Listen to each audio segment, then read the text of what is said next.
বাংলা টিভির আজকের অনুষ্ঠানে আমি সাইদ চৌধুরী আপনাদের স্বাগত জানাচ্ছি।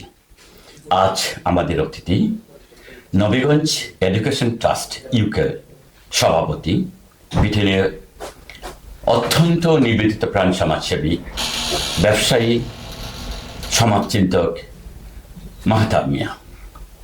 মাহতাব ভাই, আপনাদের এই এডুকেশন ট্রাস্টের 25 বছর হয়ে গেল, এইবার আপনারা সিলভার জুবিলি করছেন, কি আছে আপনাদের পরিকল্পনায়? থ্যাংক ইউ সাইদ ভাই।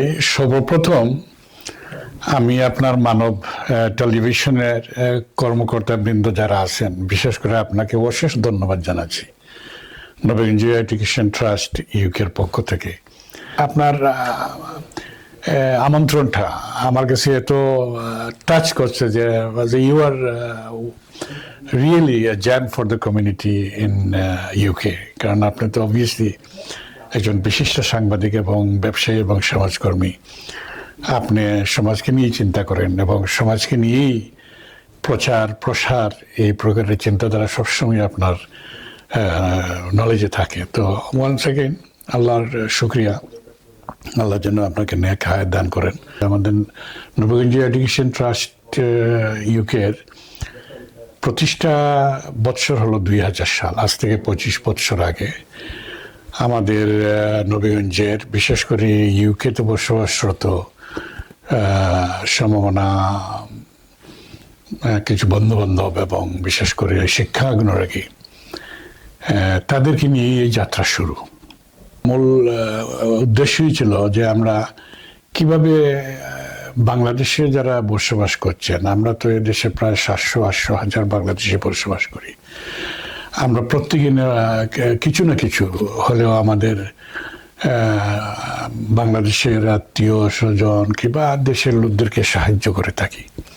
বিশেষ করে অনেক সময় আগে 50-60-70 দশকে আমরা ক্যাশ হেল্পই অনেকটা আমরা দিয়েছি তাদেরকে। তো এখন আমাদের চিন্তাধারা হলো যে ক্যাশ সাহায্য থেকে আমরা তাদেরকে চিরস্থায়ী কোনো বন্দোবস্ত করে দেওয়া যায় কিনা, যাতে সবসময় তাদেরকে স্বাবলম্বী করার জন্য। তো তৎকালীন সময়ে কিন্তু এই আলাপ আলোচনার মাধ্যমে আমাদের কমিউনিটিতে তো এর আগেই হয়েছিল এবং অন্যান্য ট্রাস্ট আমাদের এখানে মানে উপজেলা ভিত্তিক অলরেডি প্রতিষ্ঠিত। তো সেই সময় আমাদের নবীগঞ্জের কিছু সন্তান ভাইস চ্যান্সেলর হাবিবুর রহমান সাহেব এসেছিলেন কোনো একটা ফাংশনে। তো আমরা ঘরোয়া বৈঠকে ওনাকে নিয়ে আলাপ আলোচনা করলাম, কিন্তু যেহেতু এই যে একাডেমিস্ট, তো ওই আলাপটা আসলো যে আমরা কিভাবে আমাদের বাংলাদেশি ভাই বোনদেরকে স্বাবলম্বী করতে পারি। তিনি বললেন যে yes, there is maybe a way, যে আপনারা হয়তো শিক্ষা খাতে কিছু ইনভেস্টমেন্ট করুন। অনেক লোক মানে আনএমপ্লয়েড, অথচ বিশেষ করে যারা দরিদ্র পরিবারের ছেলেপেলেরা মেধা থাকা সত্ত্বেও তারা কিন্তু কলেজ ইউনিভার্সিটিতে যেতে পারছে না। তো তাদের মেধা বিকশিত করতে পারছে না, সামান্য সাপোর্টের অভাবে অনেক কিছু করতে পারছে না। অ্যাবসলিউটলি।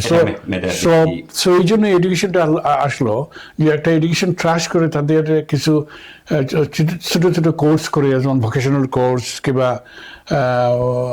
অন্যান্য ছোট ছোট কোর্স করে তাদের হাতে কিছু স্কিল হাতে তুলে দেওয়া, যাতে স্কিলের মাধ্যমে তারা তাদের ক্যারিয়ার বেস তারা কিছু করতে পারে এবং এর মাধ্যমে তারা হয়তো তাদের উপার্জন ক্ষমতা বাড়বে, তারা স্বাবলম্বী হবে। উদ্দেশ্য ছিল এটাই, যে আন্ডার প্রিভিলেজ তাদেরকে প্রিভিলেজে নিয়ে আসা, তাদেরকে এম্পাওয়ারিং করা। শাহজালাল ইউনিভার্সিটির ভিসি মহোদয় আপনার বাড়ির কাছের মানুষ, অত্যন্ত পণ্ডিতজন এবং আমার খুব আপনজন।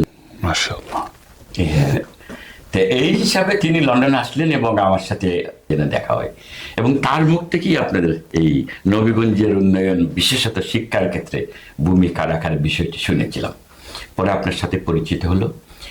এই যে আপনারা যাত্রা শুরু করলেন, আপনাদের নিউজ আমি বারবার ছেপেছি, আজকে 25 বছর হয়ে গেছে দেখতে দেখতে, এবং এই 25 বছরের যে সিলভার জুবলি আপনারা করবেন, এই সময়টাতে আপনি নেতৃত্ব আছেন।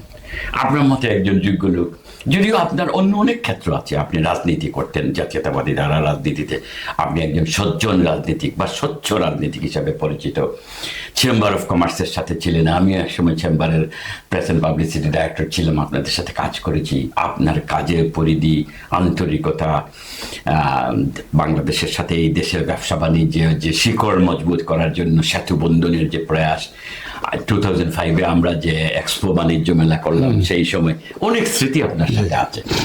কিন্তু আমি খুশি হয়েছি আপনি যখন নবীগঞ্জ নিয়ে অ্যাক্টিভ হয়েছেন, কারণ নিজের বাড়ির কাছে এটা একটা দায় আছে, রেসপন্সিবিলিটি আছে, প্রতিবেশীর হক আছে। এখন আপনাদের প্রতিষ্ঠানটাকে এক্সাক্ট কোন জায়গায় নিয়ে গেছেন এবং এই টার্মে যখন আপনারা দায়িত্ব পালন করেছেন বিশেষ কি কি কাজ করেছেন? থ্যাংক ইউ সাইদ ভাই। Obviously it was a great privilege, আমার জীবনের অনেক অনেক প্রিভিলেজের মধ্যে যে আপনার সাথে যখন প্রথম পরিচয় হয়, মানে তখন থেকে আমি আপনার মাঝে অনেক কিছু দেখতে পেয়েছিলাম এবং I was really really appreciated that he came to our community, আমাদের এনআরবি কমিউনিটিতে। এনআরবি কমিউনিটিতে আমাদের 700-800 বাংলাদেশি এখন, কিন্তু অনেক লোকই আমরা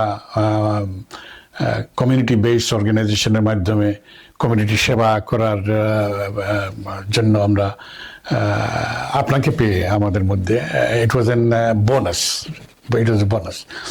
তো আমি একজন ক্ষুদ্র কমিউনিটি অ্যাক্টিভিস্ট হিসাবে অবভিয়াসলি নবীগঞ্জ এডুকেশন ট্রাস্টের I was one of the founder trustees. So up to now আমাদের অর্গানাইজেশনে অ্যাবাউট অলমোস্ট 300 ট্রাস্টি রয়েছেন, যাদের অনুদান এবং অবদানের মাধ্যমে আজকে এই ট্রাস্ট 25 বছর পূর্তি হাঁটি হাঁটি পাপা করে পূর্ণ করলো। আর আমরাও এ নিয়ে 15ই জুন আমরা একটা সেলিব্রেশন করতে যাচ্ছি, যা সিলভার জুবিলি, এবং রাইটফুলি উই শুড সেলিব্রেট, কারণ আপ টু নাও আমাদের ইনস্টিটিউশনের মাধ্যমে, যেটা 2007 সালে আইসিটি আমরা শুরু করি, এবং আইসিটি এখন কিন্তু বর্তমানে 4-5 বছর যাবার আমরা নিজস্ব ভবনে আমাদের এই যে ক্লাসগুলো চলতেছে, এবং আপনি জেনে খুশি হবেন সে 5 কোটি টাকা প্রপোজড ফান্ড ধার্য করে আমরা 4তলা ফাউন্ডেশন করে নবীগঞ্জে আইসিটি ভবন প্রতিষ্ঠা করেছি। 2তলা কমপ্লিট আলহামদুলিল্লাহ, এবং এখানে প্রায় 10 জন আমাদের শিক্ষক রয়েছেন, তার মধ্যে 6 জন ফুল টাইম, 4 জন পার্ট টাইম, এবং এখানে বিভিন্ন কোর্সের মাধ্যমে আমরা ওই যে শিক্ষার্থী যারা তাদেরকে শিক্ষার প্রয়াস দিতেছি। Up to now we have calculated about 4700 শিক্ষার্থীরা বিভিন্ন কোর্স সম্পন্ন করে তারা নিজে স্বাবলম্বী হয়েছে। বছরখানেক আগে আপনাদের একটা প্রতিবেদন করেছিলাম, তখন আমি মুগ্ধ হয়েছি যে আপনাদের এখান থেকে যারা ট্রেনিং নিয়েছে, কোর্স করেছে, তারা সমাজের অনেক ক্ষেত্রে ছড়িয়ে পড়েছে, এবং এই যে সহস্রাধিক ছেলে মেয়েরা নানা ক্ষেত্রে, বিশেষত যারা বিদেশ গেছে, তারাও যেহেতু তাদের একটা টেকনিক্যাল নোহাও আছে, কাজে দ্রুত এরা চাকরি পাচ্ছে, ওইখানে তারা একটা অবস্থান তৈরি করতে পারছে, এটা সত্যি আনন্দের। এই সিলভার জুবলি অনুষ্ঠানকে কিভাবে সাজিয়েছেন আপনারা? এখানে কি কি আমরা ওই যে সিলভার জুবলি সেলিব্রেশন হচ্ছে ওই অর্জনটাকে আমরা সেলিব্রেশন করতে চাচ্ছি, কারণ ট্রাস্টে যারা অনুদান দেয় তারা চায় যে তাদের অনুদানগুলো মানে কাজে লাগে। সুতরাং এই জন্য আমি বলছিলাম যে 4750 জন শিক্ষার্থী আজকালকে, বিশেষ করে কম্পিউটার অফিস অ্যাপ্লিকেশন আজ থেকে 15 বছর আগে কিন্তু খুব হাইলি ডিমান্ড ছিল, এবং বর্তমানে যেমন গ্রাফিক ডিজাইন, তাছাড়া এমব্রয়ডারি অ্যান্ড টেইলারিং, এটা কিন্তু আমাদের উইমেন এম্পাওয়ারিং এর জন্য একটা বিশেষ অবদান রাখছে, এবং বাংলাদেশে এটা খুবই প্রয়োজন, বিশেষ অবদান রাখছে। এবং এই এমব্রয়ডারি এবং টেইলারিং পেয়ে অনেক মেয়েরা কিন্তু আমাদের লোকাল ওয়াশকান্দি একটা কি আছে আরএমজি ফ্যাক্টরি আছে, ওটা তো তারা চাকরি করার সুযোগ পেয়েছে, বুঝছেন। আর ইদানিং গেলে আমরা যখন ওই যে প্রবাসী যারা বিশেষ করে মিডল ইস্টে যে আমাদের বাইরেরা যান, তাদের কোনো ভেরি লিমিটেড পিপল স্কিল, অথবা মেজরিটি আনস্কিল পিপল, কিন্তু স্কিল নিয়ে গেলে সেখানেও ভালো উপার্জন করা যায়। এই জন্য যে ড্রাইভিং একটা পেশা, আমরা বলছি সেখানে না গিয়ে এখান থেকে আপনারা ড্রাইভিং একটা অত্যন্ত ইজিলি ক্যান অবটেইন। তো ড্রাইভিং শিখে যান, সেখানে গিয়ে যদি আপনারা ট্যাক্সি কিংবা অন্যান্য ফার্মের ড্রাইভার সেগুলো ভালো বেতন উপার্জন করতে হবে। এই জন্য আমরা লাস্ট 1 year যাবৎ আমরা ড্রাইভিং টিউশনটাও শুরু করছি, এটা বুঝছেন? খুবই ভালো। তো- বিশেষত যেসব জায়গায় অনেক কোম্পানিতে যে কর্মচারী অন্য যে কোনো কাজের পাশাপাশি গাড়ি চালাতে পারে, তাকে কিন্তু গাড়ি একটা বরাদ্দ দেওয়া হয়। হ্যাঁ। কোম্পানির প্রয়োজন হয় যে কোনো- ড্রাইভার, ইভেন সে অফিসার। না, আমাদের এই দেশে কিন্তু ইটস এ প্রফেশন, বুঝছেন? It's a skill, It's a skill. It's a skill. এবং এটা আপনি খুবই যে কোনো জন্য বলে দেওয়া। হ্যাঁ, তো সব স্কিলও আমাদের উদ্দেশ্য ছিল যে মানুষের হাতে স্কিল দিয়ে দেওয়া। স্কিল দিলে সে নিজের পায়ে দাঁড়াতে পারবে, সে নিজেই আপনাকে নিজের পায়ে দাঁড়াতে এই পারবে। সুযোগে আপনাকে একটা ধন্যবাদ দিতে চাই। আপনি যে এই প্রতিষ্ঠানকে একটা নতুন মার্গে একটা উচ্চতায় নিয়ে যাবেন, এটা আপনি সভাপতি হওয়ার পরে আমি মনে করেছি।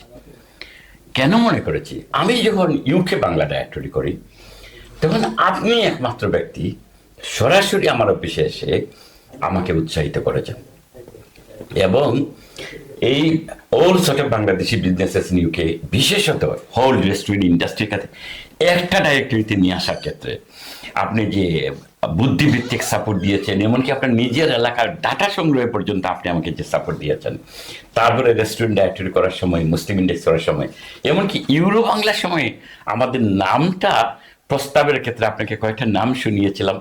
আপনি ইউরো বাংলাটা আপনি প্রপোজ করেছিলেন যে আপনাদের এই নাম ঠিক আছে। কাজে আপনার সাথে আমার অনেক স্মৃতি। না, আপনি যেভাবে আমাকে তুলে ধরছেন, আসলে তো সাইদ ভাই আমি এত জ্ঞান সম্পন্ন লোক না, তবুও চেষ্টা করি আপনাদের সাথে থাকার জন্য। কারণ আমি বলতে গিয়ে আমরা যারা দেশে আসছি সবই তো মোটামুটি আমাদের নিজের জন্য কিছু করা, আমাদের ফ্যামিলির জন্য কিছু করা, কিন্তু কিছু কিছু ভাই বোনেরা যারা আমরা প্রতিষ্ঠানের সঙ্গে জড়িত, বিশেষ করে সংগঠনের জন্য জড়িত across the country, we always try to do something for our community as such in this country and Bangladesh. শুধু আমরাই মানে উন্নত বিশ্বে এসে উন্নত জীবনযাপন করব আর আমাদের পরিবারবর্গ, দেশের মানুষ পিছিয়ে থাকবে, এটা চাই না। এই জন্য ইটস এ চ্যারিটি। সুতরাং যে education trust is a charity. শুধু আমি না, আমি তো যদিও ফাউন্ডিং ট্রাস্টি ছিলাম, এই দ্য লাস্ট 2 years অবভিয়াসলি আমার একটা দায়িত্ব নিয়ে আমি কাজ করছি, কিন্তু আমার আগেও যারা আমার বন্ধু ছিলেন, they have done huge work. শুধু যারা আমরা কমিটি কিংবা আমরা নেতৃত্ব দিয়েছি এবং এই জন্য এটা এখানে দাঁড়িয়েছে তা না, এটাতে যারা অবদান রেখেছেন, নীরবে সাপোর্ট করে গিয়েছেন, বিশেষ করে ট্রাস্টি 300 পিপল ট্রাস্টি না হলে আজকালকে আমাদের এই ইনোভেটিভ এডুকেশন ট্রাস্ট 25 বছর পৌঁছতো না, আর এই পজিশনে এসে 25 বছর উদযাপন করতে পারতাম না। এই জন্য তাদের হিউজ অবদান রয়ে গেছে, তাদের কন্ট্রিবিউশন ট্রাস্টিদের। আমি আরেকটা কথা মেনশন না করলে, আমাদের অনেক শুরু থেকে যারা এখানে ট্রাস্টি হয়েছিলেন তাদের মধ্যে অনেকে আমাদের মধ্যে জীবিত নেই, এবং আমি আজকে তাদেরকে স্মরণ করতে চাই যে আল্লাহ রাব্বুল ইজ্জত জন্য তাদেরকে জান্নাতুল ফেরদৌস দান করেন, এবং তাদের অবদান রয়ে গেছে। আর বর্তমানে যারা আছেন তাদের অবদান। শুধু এই কথায় আমার একটা প্রশ্ন আছে, এই যারা নীরবে নিবৃত্তে কাজ করেছেন, এবং কেউ কেউ এমন আছেন যে সমাজে হয়তো অত পরিচিত না, কিন্তু এই ট্রাস্টের জন্য হয়তো তারা দারুণ সব কাজ করেছেন, এদের মনে রাখবার জন্যে, স্মরণ রাখবার জন্যে, বিশেষত যারা নাই দুনিয়াতে, এদের জীবন চিত্র, তাদের কাজগুলো তুলে ধরবার জন্য কোনো প্রয়াস আপনাদের? আমরা এই সিলভার জুবিলিতে আমরা ভেরি হাইলি তাদেরকে স্মরণ করব, এবং আপনারা জানেন যে আজকে মানে 15ই জুন যখন আমরা এই যে সিলভার জুবিলি উদযাপন করতে যাচ্ছি, ইউনো দ্যাট একটা ইভেন্ট করতে হলে হিউজ প্রিপারেশন, ইভেন রিসোর্সের প্রয়োজন।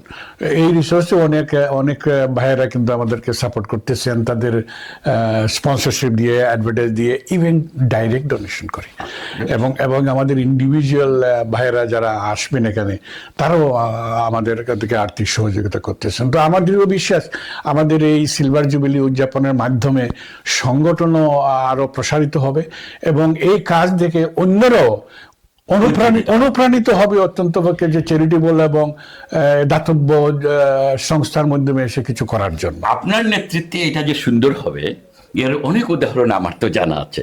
আমি আপনার নিউক্যাসল গিয়েছি, নিউক্যাসলের লোকাল সংগঠনকে আপনি যেভাবে দাঁড় করিয়েছেন, এখানে শিক্ষার যে ব্যবস্থা, মসজিদটা যে করেছেন, আমি দেখে এসেছি, আমি নিউজ করেছি।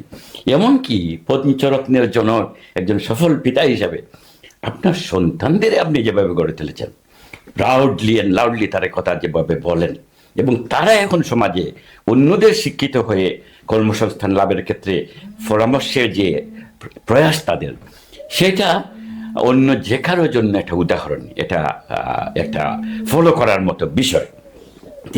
এই হিসাবে আমি আশা করতে পারি যে আপনাদের এই অনুষ্ঠান সফল এবং সার্থক হবে, পরিকল্পিত হবে।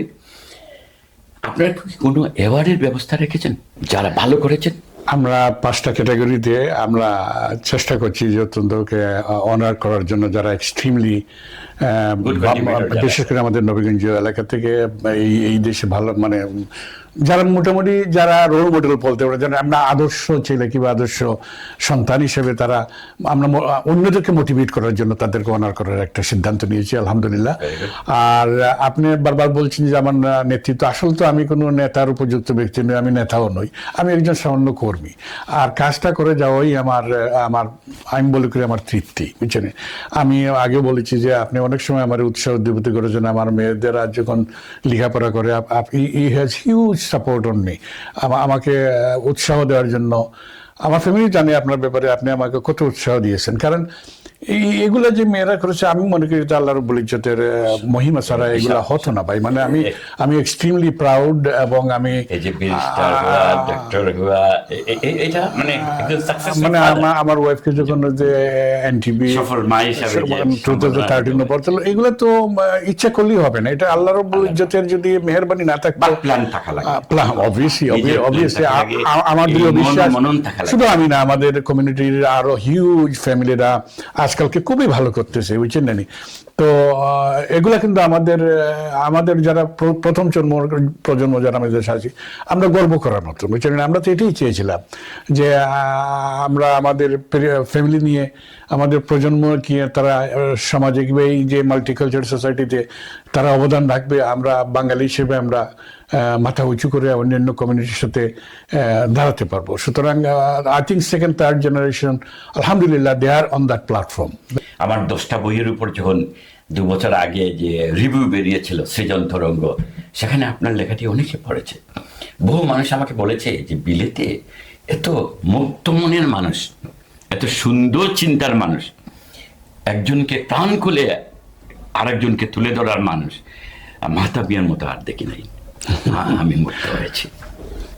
না, থ্যাংক ইউ সাইদ ভাই, আপনি আমাকে ভালোবাসেন, আমার কাজগুলো আপনি পর্যবেক্ষণ করেন। এগুলো কিন্তু আমার জীবন পথের একটা মানে উৎসাহ আমি মনে করি আর কি। তো আমি সবসময় আই স্ট্রংলি বিলিভ যে আমি আমার জন্য যা করি, আমি আমার পরিবার ছাড়াও আমার কমিউনিটি আমার জন্য কি করতে পারলাম, তো সবাই করে, বাট দ্যাটস নট এফেক্ট তো করবেই। আমার কাছে প্রশ্নবোধক চিহ্ন দ্বারা আমি আমার কমিউনিটির জন্য কি করছি। সো এভরিডে আমাকে এটাকে তাড়া দেয়। এই জন্য আমি, আপনি অত আগে বলেছেন যে আমি বিভিন্ন অর্গানাইজেশনে, মানে নন প্রফিটেবল অর্গানাইজেশন, চ্যারিটেবল অর্গানাইজেশনকে জড়িত অনেক সংগঠনের সাথে। ইভেন যে breed Bangladesh Chamber of commerce, এটা নন প্রফিটেবল অর্গানাইজেশন। সেখানে সম্পৃক্ত হওয়ার কারণ হলো যে এন্টারপ্রেনারশিপ, উদ্যোক্তাদেরকে আমরা কিভাবে সাহায্য করতে পারি, কিভাবে মানে তাদেরকে মোটিভেট করতে পারি যে উদ্যোক্তা ইজ অ্যানাদার ওয়ে অফ সফল উদ্যোক্তা হলেই তো হচ্ছে কি, আপনি যদি প্রফেশন অনুযায়ী you are only one person, you are doing a good job, but উদ্যোক্তা হলে আপনি you can create some job for the others. একটা থেকে দুইটা থেকে 10,000 থেকে 20,000। এবং আজকে ডক্টর ইউনূস এই কথাটাকে বিশ্বময় ছড়িয়ে দিয়েছেন। অবভিয়াসলি এই জন্য আমার এই যে ব্রিটিশ বাংলাদেশ চেম্বার অফ কমার্সের জড়িত হওয়ার কারণই ছিল ওটা, যে এখানে জড়িত হলে যদি ভলান্টিয়ার অর্গানাইজেশনে যেভাবে আমরা কমিউনিটি বেসড কাজ করি, তখন এন্টারপ্রেনারশিপের জন্য কাজ করতে গেলে ব্রিটিশ বাংলাদেশ চেম্বার অফ কমার্সের সাথে জড়িত হবে। সেখান থেকেও আমাদের মানে কন্ট্রিবিউশন করার অনেক সুযোগ রয়ে গেছে। চেম্বারে আপনি শুধু এন্টারপ্রেনারশিপ ক্রিয়েট করা কিংবা নতুন প্রজন্মকে ব্যবসায় উৎসাহিত করা নয়, এই ব্যবসায়ীদের বাংলাদেশের ব্যবসার সাথে সংযুক্ত করার ক্ষেত্রে আপনি খুব সিরিয়াস, খুব ডেডিকেটেড। এটা আমার খুব ভালো লেগেছে। না, আপনি তো ছিলেন আমাদের সাথে, আমরা অনেকবার আমাদের ডেলিগেশন নিয়ে বাংলাদেশে গিয়েছি। সবসময় চেষ্টা করছি যে Bangladesh is a developing country, আমাদের মাদারল্যান্ড। আমরা চাই যে আমাদের দেশটা যত তাড়াতাড়ি ডেভেলপ হোক, আর ডেভেলপ হতে গেলে ইনভেস্টমেন্টের প্রয়োজন। ইকোনমিতে যদি আপনি চাঙ্গা না হয় কোনো দেশে, সে ডেভেলপ করতে এত তাড়াতাড়ি পারবে না। সুতরাং any country to develop the অর্থনীতি এবং তার এটা হলো backbone of any country. এটা করতে হলে you need to invest in the country to create jobs, manufacturing and various organizations. এই জন্য British Bangladesh Chamber of Commerce bilaterally কাজ করে যাচ্ছে সিন্স ইস বার্থ, মানে BCI এর সঙ্গে। তো আমরা চেষ্টা করছি যাতে ফার্স্ট হ্যান্ড বাংলাদেশ চাচ্ছে যে ফরেন ইনভেস্টমেন্টের মধ্যে একটা জিনিস হচ্ছে আমরা NRBs, নন রেজিডেন্ট বাংলাদেশি যারা আছি, প্রবাসী বাংলাদেশি যারা আছি, তারাও ready to invest in Bangladesh. কিন্তু অবভিয়াসলি কিছু ব্যুরোক্রেসির কারণে অনেক সময় আমরা যতটুকু সহজে করা কিন্তু আমরা চেষ্টা করে যাচ্ছি সরকারি লেভেল যাতে থেকে আমাদের জন্য, বিশেষ করে প্রবাসী বাংলাদেশিদের জন্য ইনভেস্টমেন্টটা সহজ করা হয়। তাইলে আমাদের যারা 700 ইন দ্যাট কেস, শুধু আমরা ইংল্যান্ডের কথা বলছি না, প্রবাসী আমাদের প্রায় 1.5 কোটি 15 মিলিয়ন প্রবাসী বাংলাদেশিরা মাথার ঘাম পায়ে পেলে কাজ করে যাচ্ছে, অর্থ উপার্জন করতেছে, তাদের ফ্যামিলি ভরণ পোষণের ছাড়াও now they used to call that wage earners. কিন্তু আমি এখন বলি যে we are not wage earners anymore, we are an investor now. We want to invest in Bangladesh to create job. আপনি প্রত্যেক বছর আপনি জানেন 25 থেকে 30 লক্ষ জব ভ্যাকেন্সি মানে খালি থাকে, মানে they're unemployed, to be honest. So the investment should be there to create jobs. তখন যে আমাদের যে প্রবাসে আসার যে উপার্জনের জন্য আসার যে স্প্রেয়ারটা একটু কমে যাবে, উদ্দেশ্যে সফল হইল। This is the way that we have to go now. সবচেয়ে মজার বিষয় হলো এই চেতনাটা যিনি লালন করেন, তিনি এখন বাংলাদেশের রাষ্ট্র নেতৃত্বে দিচ্ছেন, তত্ত্বাবধায়ক সরকারের প্রধান ডক্টর মোহাম্মদ ইউনূস, নোবেল জয়ী। এবং তিনি যখন নোবেল জয় করেন তখন লন্ডন হয়ে বাংলাদেশে গিয়েছিলেন, এবং আমরা এখানে, আপনি আমার সাথে ছিলেন, আমরা এখানে আলেকজান্ডার প্যালেসে তাকে সম্বর্ধনা দিয়েছিলাম। এটা বিশাল সম্বর্ধনা ছিল। এই স্মৃতির সাথেও আপনি জড়িত আছেন নিশ্চয়ই। ডক্টর ইউনূস এই স্মৃতিটা মনে রাখেন, বিকজ এটা ছিল প্রথম সম্বর্ধনা এবং এত বিশাল নাগরিক সম্বর্ধনা এর আগে কিংবা বাদে এখনো হয় নাই। আলেকজান্ডার প্যালেসে যত মানুষ ছিলেন এবং এই দেশের সরকারি আমলা, MP, MEP থেকে শুরু করে আমাদের ওয়ার্ল্ড ওয়াইড বাংলাদেশিদের নেতৃস্থানীয় ব্যক্তিবর্গ উপস্থিত ছিলেন। এই স্মৃতি কি আপনার মনে পড়ে? অফকোর্স, এখন তো আরো বেশি মনে পড়ার কথা, কারণ উনি হলেন আমাদের বাংলাদেশের এই ক্রান্তি লগ্নে চিফ অ্যাডভাইজার বর্তমান সরকারের। সো উনি তো obviously the world wise as a role model for the people who under privilege people. ওইটা থেকেই মানে দিস হ্যাজ এ সিমিলারিটিজ আমাদের, যদিও একেবারে ক্ষুদ্র আকারে, যে নবীগঞ্জ এডুকেশন ট্রাস্ট, যে আমি বললাম যে মেধা এবং দক্ষতার তাদের হাতে তুলে দেওয়া, তখন তারা স্বাবলম্বী হয়। তিনিও তো শুরু করেছিলেন এইভাবে যে যারা দুটি হাত কাজে লাগাতেছে না, তাকে কাজে লাগান they will create jobs. So small way of entrepreneurship, that was his philosophy. And still today, আমি টাচ করছিলাম এই জন্য যে ব্রিটিশ বাংলাদেশ চেম্বারের জন্য কাজ করছে, যে আমরা যদি ইনভেস্টরে যদি বাংলাদেশে ইনভেস্ট করি, ইফ ইউ ক্রিয়েট জবস, তাহলে আমি চাচ্ছি সরকার লেভেল থেকেও মানে বিভিন্ন মানে কর্মসংস্থান তৈরি করার জন্য ইনভেস্টর নিয়ে যাওয়া খুবই জরুরি।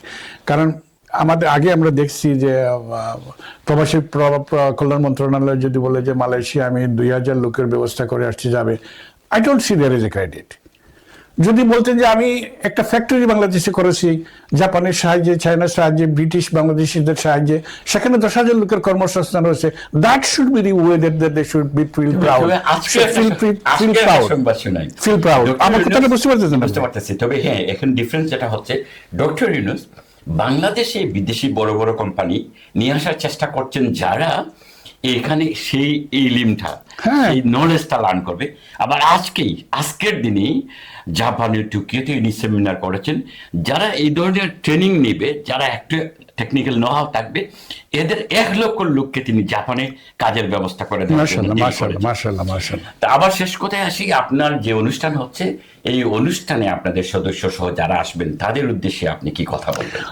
আমি আপনার এই মানব টিভির মাধ্যমে আমাদের 15ই জুনের যে আমরা সেলিব্রেশন করতেছি সিলভার জুবিলি, আমাদের যারা সদস্য আছেন, ট্রাস্টি আছেন, তারা তাদের পরিবারবর্গ সবাইকে নিয়ে আসবেন। আমাদের সাকসেস স্টোরিটা আপনাদের নতুন প্রজন্মকে শোনান, এবং আপনাদের যে অবদানের যে স্বীকৃতি স্বরূপ আজকে যে উদযাপন করতেছি, this is what you want to together win to celebrate. এবং শুধু আমাদের নবীগঞ্জি না, আমার নবীগঞ্জে প্রবাসী যারা ইংল্যান্ড আছে তারা ছাড়াও আমার বন্ধু বান্ধব, কমিউনিটি ওয়ার্কার, কমিউনিটি অ্যাক্টিভিস্ট, তারা সবাই আসুক। সবাই আসে, আমরা let's celebrate it together, this success of our charity, let's celebrate it together. Part of our society. Of course, let's celebrate it together. আমি ওই আজকের এই প্রোগ্রামের মাধ্যমেও শাহিদ ভাই, আপনাকে আমি নবীগঞ্জ এডুকেশন ট্রাস্টের পক্ষ থেকে আমার আন্তরিক অভিনন্দনের সাথে সাথে আমন্ত্রণ জানাচ্ছি। আপনি 15 জুনিয়র বার্মিংহাম আমাদের রয়্যাল শুটে আসবেন। ইনশাআল্লাহ আপনাদের এই অনুষ্ঠানকে সুন্দরভাবে তুলে ধরার চেষ্টা করব, যতটুকুন আগে এবং পরে দুটোই করব। Thank you. আপনাকে অনেক ধন্যবাদ। Thank you for having me.